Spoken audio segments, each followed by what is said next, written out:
positive vibe in the room. Pretty eager to collaborate and talk. It's exciting. But right now, I'm going to look for your attention.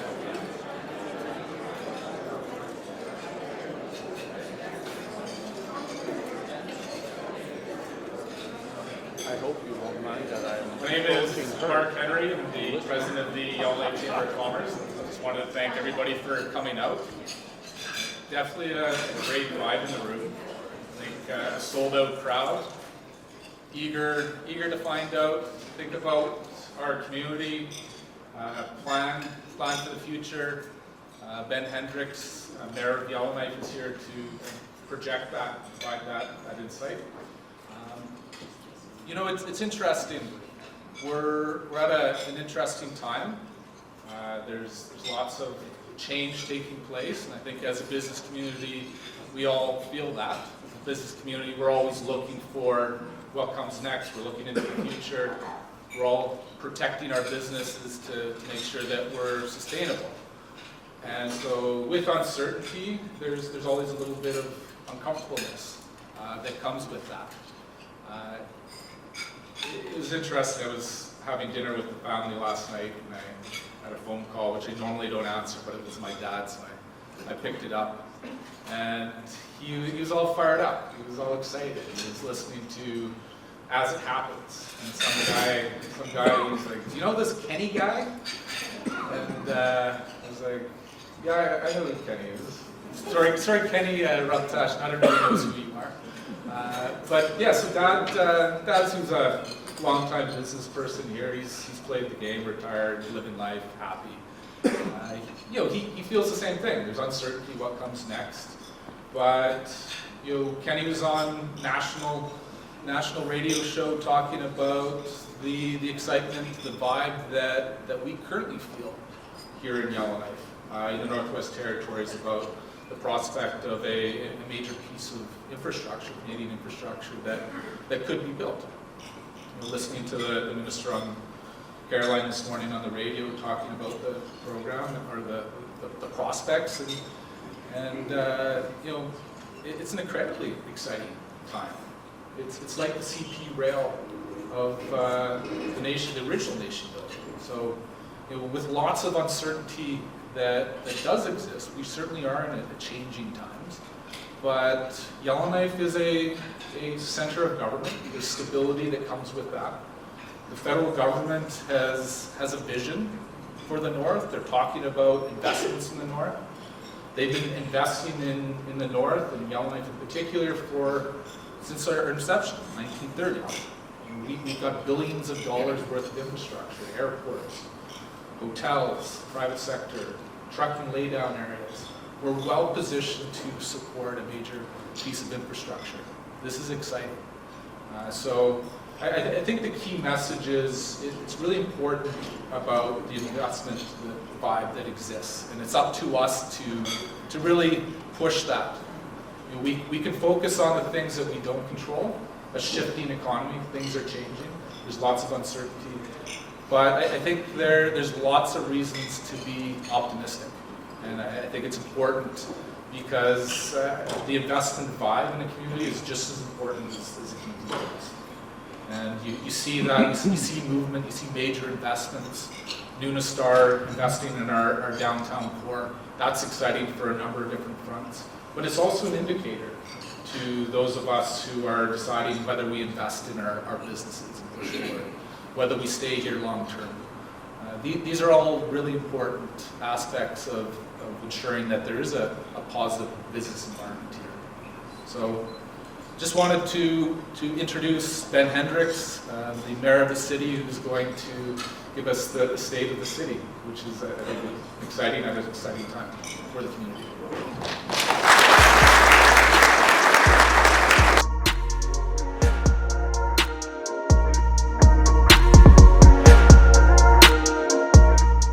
Thanks to the Chamber of Commerce, Mark, and Matt, for inviting me to present this State of the City.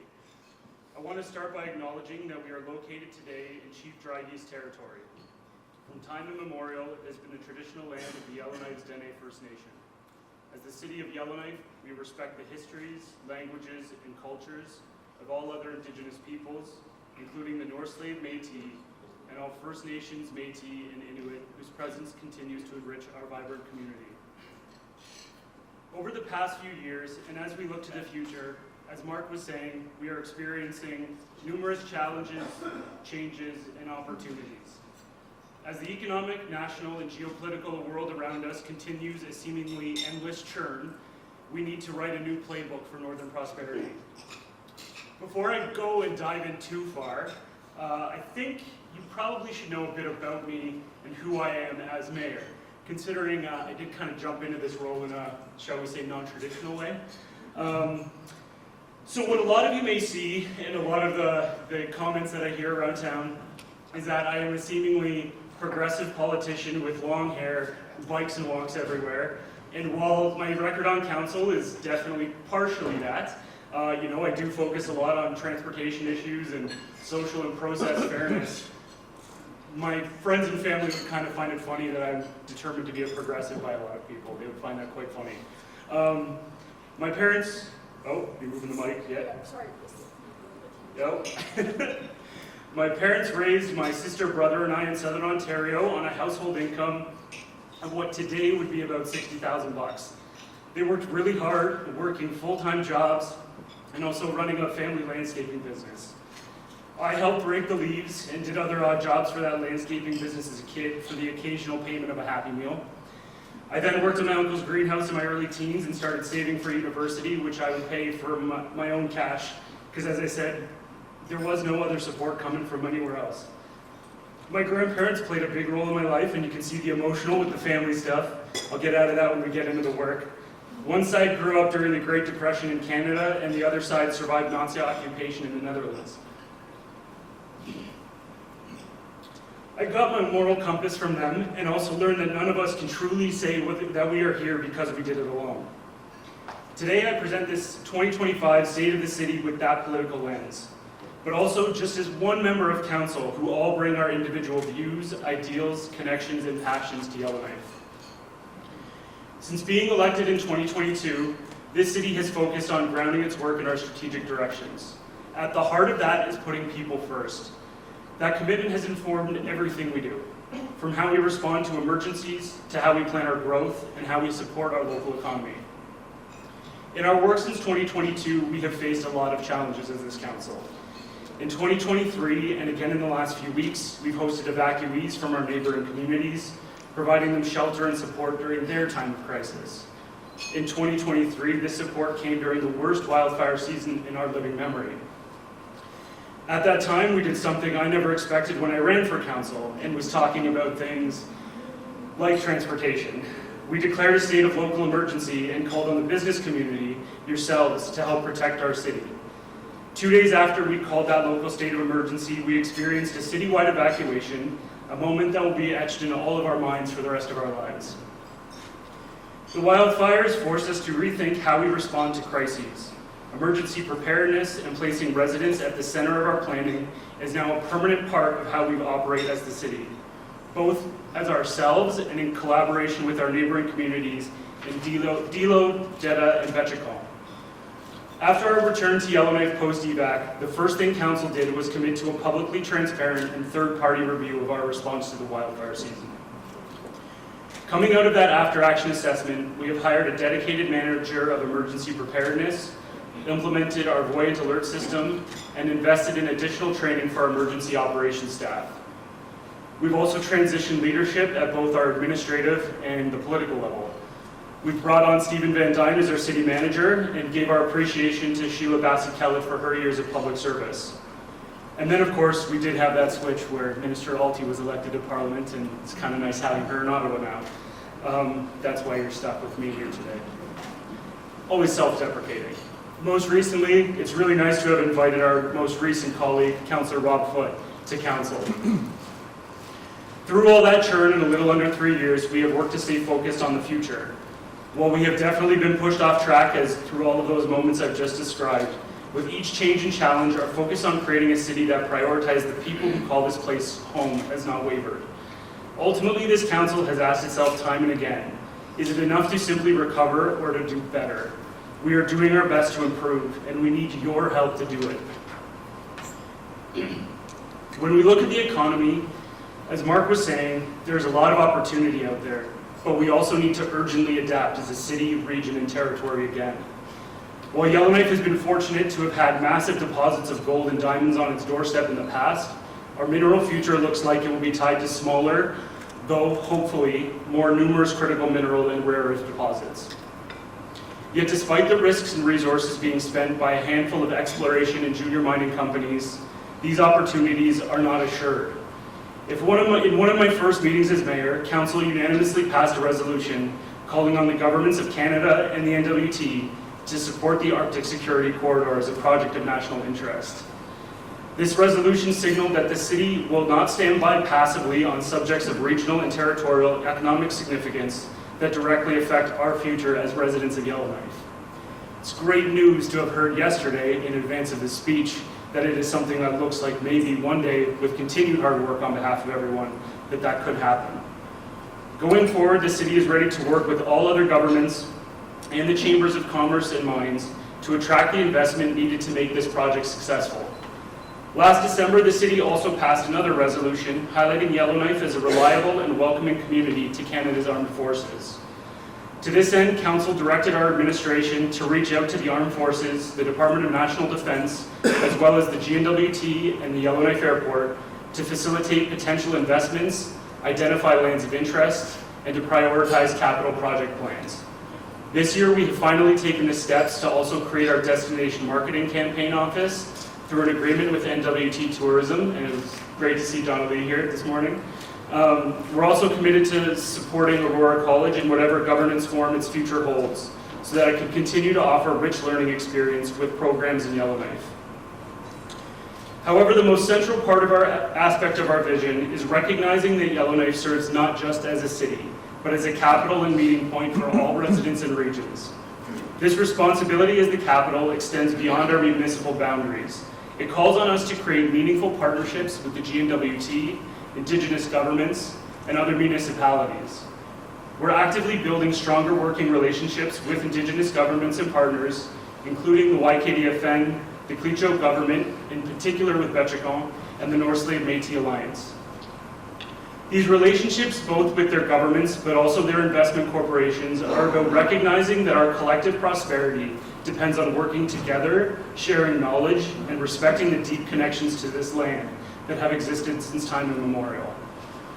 As the capital, we are taking a position that allows us to support the leadership of Indigenous governments as economic drivers of our territory, supporting them to take this lead role while giving them the support to succeed when we are asked. The city of Yellowknife, like many of you in this room, also has a keen interest in seeing remaining land claims move forward. Understanding that resolved land claims create certainty for everyone. First, it creates certainty for Indigenous governments, but after that, it creates certainty for the business community, for residents, and governments at large.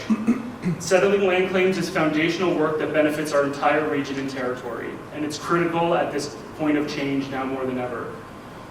As the economy shifts, one of the most pressing economic and social barriers we face is the need for more housing. Yellowknife, like residents all across Canada, are struggling and need housing that is safe, affordable, and accessible. In 2024, Yellowknife was successful in securing $8.5 million from the CMHC Housing Accelerator Fund. To create a city where everyone has a place to call home, we have to work collaboratively.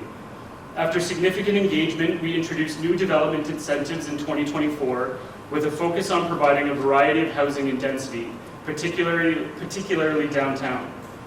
Nova Pine Hills and the View are now complete. Ground was broken on the Housing NWT project on 50th Street earlier this summer, which is a collaboration of the city, GNWT, and federal government.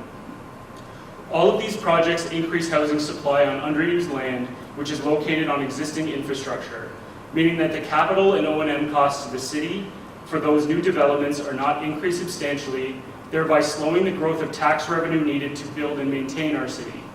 At a time of increasing costs for everybody, doing our part to slow the tax burden on Yellowknife is critical. To be responsible in managing land for future planning and growth, we should realistically have several years of land ready to be sold, so that when need arises for housing or economic investment, there is not a multi-year delay that sees investment leave Yellowknife for somewhere else. Right now, we don't have that land. For those of you unaware, the city owns 9% of land within our city boundaries. And that 9% includes things like City Hall, the Fire Hall, the Aquatic Center. So it's not like that can just be sold for new development.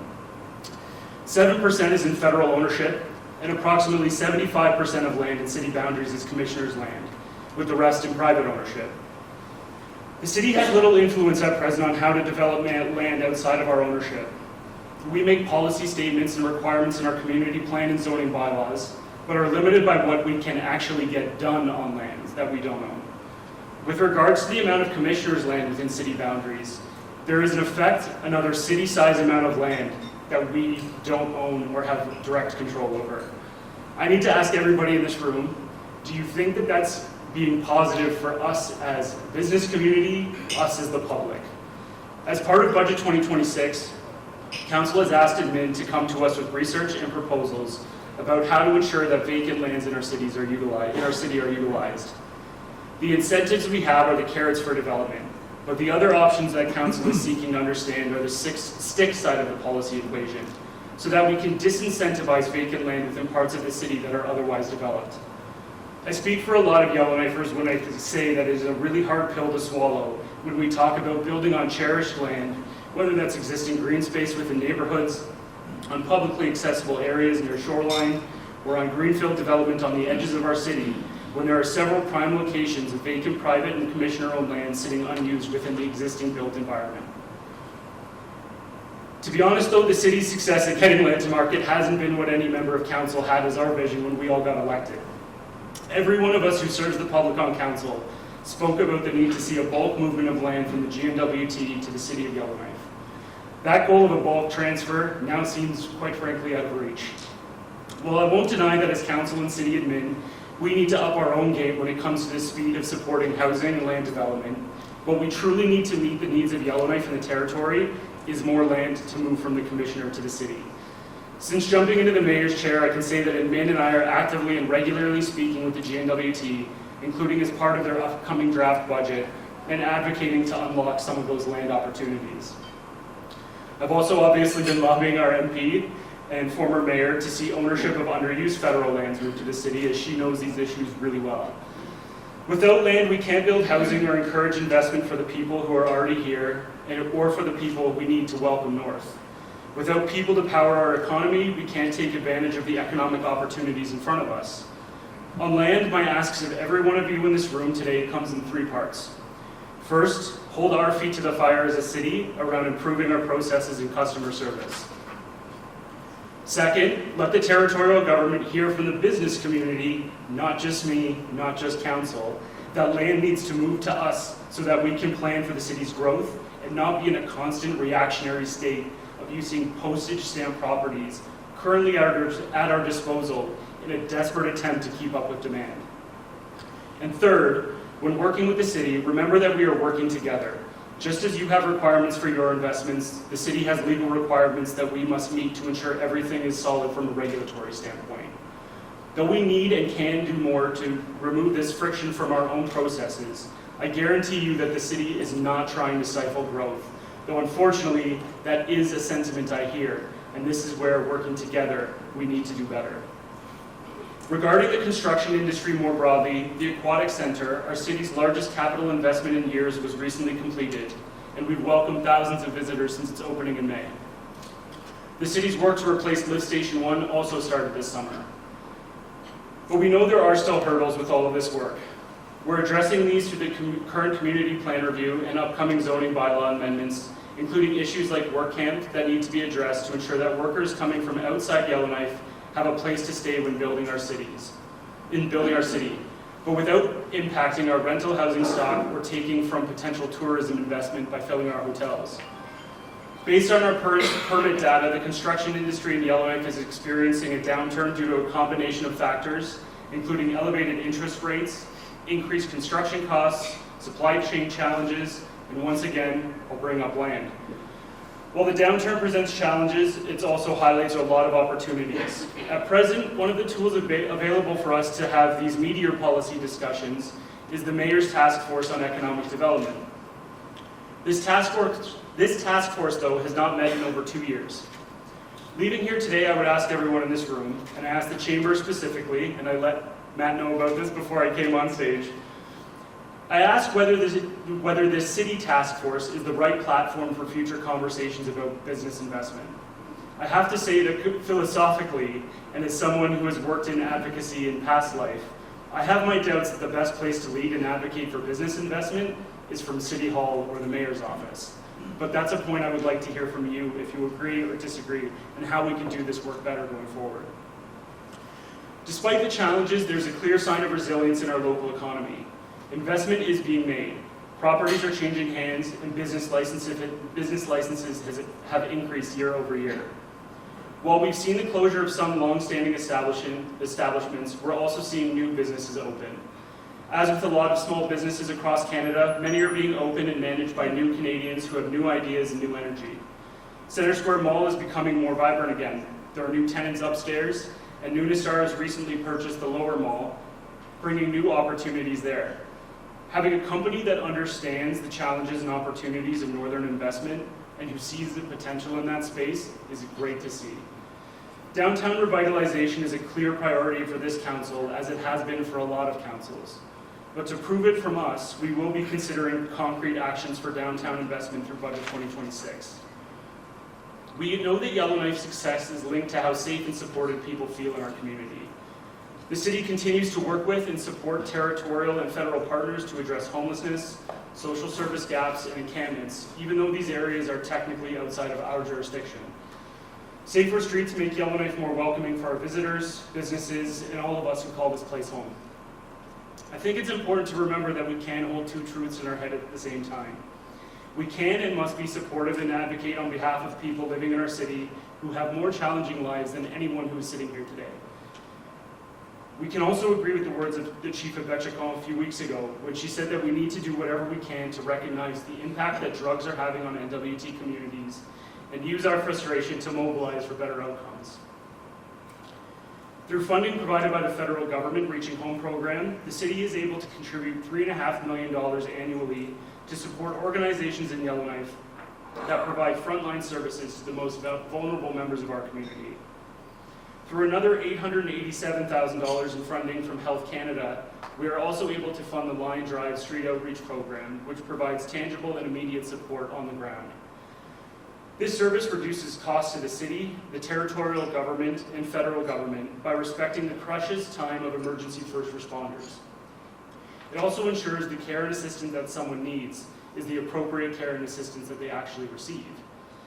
As council and admin, we recognize that the health of our city and its residents is intertwined with the prosperity of business and other governments, not just within Yellowknife, but throughout the North Slave region and ultimately the NWT as a whole. The recent suspension of the open pit mine in Acadie underscores the urgency for diversification of our economy.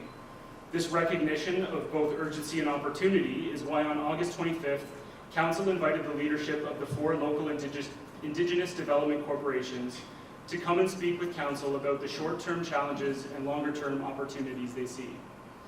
These development corporations discussed ways to thrive in the future and stated what I'm stating today. We can't run the same playbook again. Building on the successful visit of ambassadors and high commissioners on their northern tour in May, as well as federal ministers over the summer, we're positioning our city not just as a place to visit, but as the capital city of the global north. A place of opportunity that connects Canada to the circumpolar world. I plan in the coming months to again meet in person, or at least virtually, with my counterparts from Whitehorse and Iqaluit to continue working together and amplifying the voice of a strong Canadian North. And perhaps in the new year, we'll even be able to welcome back some of the ambassadors who visited in May in order to have further discussions about investment opportunities and what we can learn from each other across the Arctic. While our challenges and opportunities are always unique to us, by looking beyond the NWT in Canada, we can learn from similar experience that others have confronted and overcome. Part of this work to broaden Yellowknife's voice includes our participation as a member of the Arctic Mayors Forum, an organization first joined by the former Mayor Alty, and which as of this month includes a second Canadian member community from Inuvik. This forum brings mayors together across Arctic countries, from Alaska in the west to Finland in the east, and allows the chance to share experiences in Arctic governance, economic growth, housing, and infrastructure. Just this week, I hosted several municipal colleagues and young professionals in Arctic policy as part of a Pan-Arctic mentorship program. When we think about Canadian and global connections, the Yellowknife Airport remains a crucial economic driver for our city, the capital region, and the territory as a whole. And the city is exploring the feasibility and, more bluntly, the cost of expanding infrastructure services out Old Airport Road. The airport is yet another part of our city that is disconnected from infrastructure like water and sewer services. Unlocking opportunities for commercial and industrial investment by connecting existing and future businesses to these services is an opportunity we need to pursue in collaboration with the GNWT and the feds. With the frequency of power outages this summer, we're again reminded of the fragility of our northern power grid. I won't pretend to have the solutions to these issues, but what is clear is that we need meaningful investment now as electrification becomes the societal norm globally.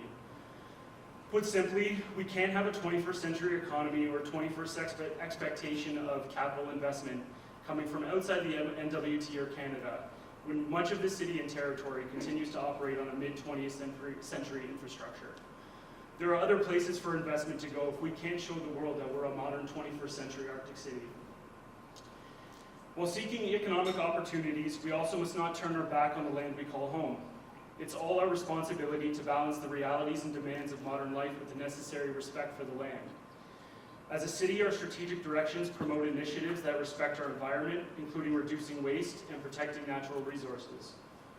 We can't only give lip service to climate action. And comprehensive engagement on the city's upcoming climate action plan has been undertaken, and development of a new transportation plan will include guidance for how the city must support low and no carbon transportation. Actions around climate is something where I would challenge everyone in this room to ask, what are you doing or planning to do differently, big or small, personal and professional, that can have a meaningful impact on reducing your carbon footprint? Even if you personally believe you are unaffected by climate change, future generations are being affected, just as we are being affected by past generations' actions today. If we don't change our northern playbook on the environment, future generations will not have the same physical, never mind economic or social opportunities around Yellowknife that we otherwise are working to provide. Beyond council, I personally am involved with the Climate Caucus and the Elbows Up for Climate campaign, groups of municipal leaders from across Canada who are focused on hammering home this message around urgent climate action. Climate action doesn't mean economic catastrophe, but an ongoing underinvestment in climate action does mean long-term economic hardship. The voice I bring to each of these groups is about how we need to speak about the long-term economic opportunity of action and the ongoing costs of inaction. The costs of evacs, increasing insurance premiums, cost to our health, both physical and psychological, and cost of traditional ways of life are all undervalued when people say that moving to a low-carbon future is too costly.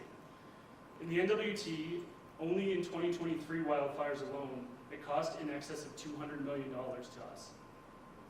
Together we can build a more sustainable Yellowknife. The examples from other parts of the Arctic are out there. Finally, how do we get all this work done and done well? How can we expect growth if we don't modernize our own playbook at City Hall? As I've said throughout my remarks today, with challenges come opportunities, and we have opportunities for improvements ourselves. As a governance geek, in the year I have as mayor, I am working with my colleagues to review our own council procedures so that decision-making and the administrative inputs required for good decision-making are modern and reflect best practice. We won't nail things down perfectly, but my hope is that if we can work toward making improvement before the end of our term, then that sets the next council up to be able to run.